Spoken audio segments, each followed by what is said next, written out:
salaamaaleykum Sénégal maa ngi nuyu population Sénégal bi yëpp di nuyu sama xarit yi nga xam ne ñoo nekk ci réseaux sociaux yi gëj naa def live na parce que dama ko bàyyi woon pour plusieurs raisons mais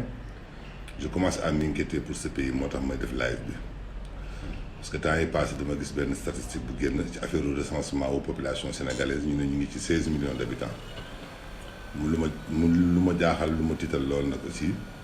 ma gis immigration bi ni mu mel au Sénégal léegi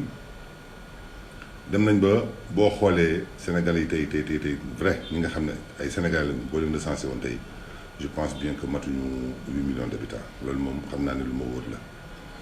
mais damay alerter rek parce que gis naa loo xam ne liy raam ci ñag bu la jëm te xam naa ne bu fa amee kat du fa gaaw a génn gis naa surtout nag damay commencer ci li nga xam ne moom la ñuy wax les journées foraines yi nga xam ne moom la ñuy organiser ci communes yi ñi nga xam ne amuñu kayit ñu ñëw di leen utal ay pour ñu utal leen extrait de naissance pour ñu mën a am ay kayit soo gisee population sénégalaise à l'espace de 3 ans ñu jógee ci ay 10 millions dem ci ay 16 millions d'habitants loolu li ko gën a indi ci la bokk may alerter le président de la République le ministre de l'Intérieur ñoom ñi nga xam ne ñoom la ñu jox réew mi ñu xoolaat bu baax affaire journée foraine yooyu ñuy def parce que ñu bari ñu ngi dugg ci biir réew mi di jaar ci frontière bi di ñëw ci la ñu am ay extrait de naissance ci la ñu am ay carte d'identité nationale am na fi lu mat plus de 7 à 8 millions de personnes yoo xam ne tey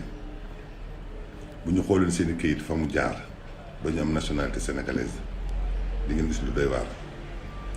te maa ngi ñaan enquête boobu ñu def ko parce que am na ci ay extrait de naissance yoo xam ne ñu ngi génn ci ay communes ay nit ci am ay carte d'identité nationale di nekk ay sénégalais te suba ñu ngi jëm ci beneen Sénégal boo xam ne ñu ngi fi wax waxi ressources minières ressources pétrolières suñu doom yi juddoo fi yaroo fi di ay sénégalais war ci mën a jëriñoo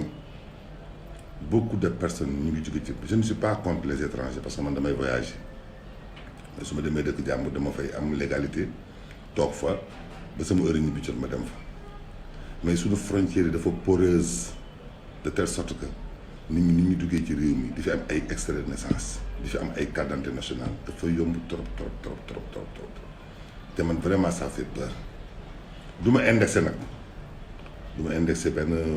peuple du ma indexé benn race du ma indexé benn mais li am ci réew mi franchement jël na Sénégalais yëpp jug taxaw Sénégalais yu bari tey boo leen laajoon ñu ngi koy ngun-ngunee ci suuf ñi muñ koo wax ci kaw suñu population bi ni muy augmenté woo de façon vertigineuse dafa extraordinaire Sénégal tey bu ñu demee ba ay 16 millions d'habitants te y a de cela même pas 6 ans Sénégal ñu doon ay 7 ay 8 millions d'habitants non te Sénégalais juróowuñu noonu nga ñu waxante dëgg nañu xoolaat fonctionnement wu commune yi nañu arrêté journée foraine yooyu ñuy def naan ay ko amul kayit nañ ci profité ñëw ñu defal la extrait de naissance ci la population bi di yokkoo ci la étranger yu bari di duggee ci réew mi di am ay nationalité sénégalaise te suba du jar a sóor la li may wax nii nag peut-être que je suis en train de presser dans le désert comme Sénégal moom boo tekkul dara ci réew mi ku mel ni man sama classe bi booy wax li ngay wax du amal kenn njëriñ mais au moins peut-être dina am ñaar wala ñetti personnes yoo xam ne maa ngi partager ñoom réseaux sociaux yi nañ dégg bu baax li may wax peut-être am na ñoo xam ne ay autorités lañu mun may dégg nañ ci mën a sensibiliser wu bàyyi ci xel dañu def contrôle strict ci frontières yi nañ def contrôle strict ci biir communes yi comment les gens parviennent à avoir des extraits de naissance comment les gens parviennent à avoir une nationalité sénégalaise léegi am nationalité sénégalaise comme jëndi mburu fii Sénégal am fi carte d'identité léegi comme dem ci boutique bi ne ko jaay ma seddoo 200 francs nit ñi di dugg ci réew mi comme ils veulent Sénégal amatuñu frontière yu solide li fiy wàcc ci ay doomu aadama ci ay nit kenn xamul nu mu toll di fi dëkk ay dëkkuwaay yu doy waar à l'espace de quelques années ñu am fi ay extrait de naissance am fi carte d'identité nationale nekk sénégalais suba tey lu ñuy mën a partager ci réew mi ñoom dañ ciy bokk au détriment de nos enfants kenn mënut leen génne ci réew mi parce que carte d'identité nationale Sénégal lañu la ci la ñuy am passeport ci la ñuy tukki bu ñu demee defee ay dégâts au niveau international c'est le Sénégal qui est responsable parce que c'est des Sénégalais ne état bi jug ci loolu maa ngi exhorté le président de la république moom mi nga xam ne c'est le gardien de la constitution mu xoolaat fonctionnement au niveau des frontières renforcer ko xoolaat commune yi bu baax seen fonctionnement ci affaire extrait de naissance yi les journées foraines là ñu supprimer ko parce que loolu moo tax suñu population bi yokk nii loolu moo tax suñu population bi yokk gars yi def ay carte d'identité di n'importe quoi nekk ay sénégalais ñuy xëy benn jour en 2020 ñu ne ñu Sénégal mu ngi ci 16 millions d'habitants à l'espace de 6 ans Sénégal mën na fi yokk ba ne am 7 millions de sénégalais te fii boo xoolee ñun suñu famille sénégalaise yi pratiquement nit ñi ay léegi ay ñetti doom la ñu am ñaari doom am na ci ñoo xam ne sax ay benn doom la ñu am mais population sénégalaise ni mu yokkoo dafa doy waar franchement doy na waar man di ça me fait peur ragal naa fi nag ñu xëy si benn jour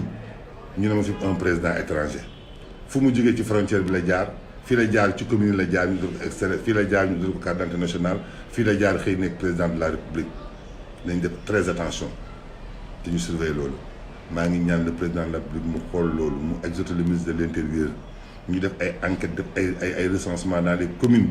xool extrait de naissance yi ni muy génnee nit ñi ni ñu ciy def ba am ci ay extrait de naissance ba am ci ay carte d'identité nationale non mais Sénégal nit ñi amee carte d'identité nationale dafa yomb ñun dañuy tukki di dem ay dëkk jàmbur di fa toog correctement mais carte consulaire sax mënuñu ko fa am et puis nañu xool aussi au niveau des ambassades yi nga xam ne Sénégal dañu si yëngu ay protocole d'accord parce que boo dee étranger nga jóge ci sa réew ñëw ci sa réewum jàmbur war nga au moins dem ci sa ambassade ñu recenser la xam ne yow mii kat étranger nga ñëw fi nga yor sa carte consulaire mais fii nit ñi léegi soxlatuñu sax carte consulaire parce que il reçoit des extraits de naissance comme bonjour ci la ñuy am carte d'identité facilement nekk ay sénégalais vraiment y a de quoi s'inquiéter maa ngi sant ñëpp di gërëm ñëpp sama cri de cœur la sama cri de parce que lii raam ci ñëpp bi la jëm et moi j'ai vraiment peur de tout ce pays franchement maa ngi ziar ñëpp di leen gërëm jërë ngeen jëf merci beaucoup.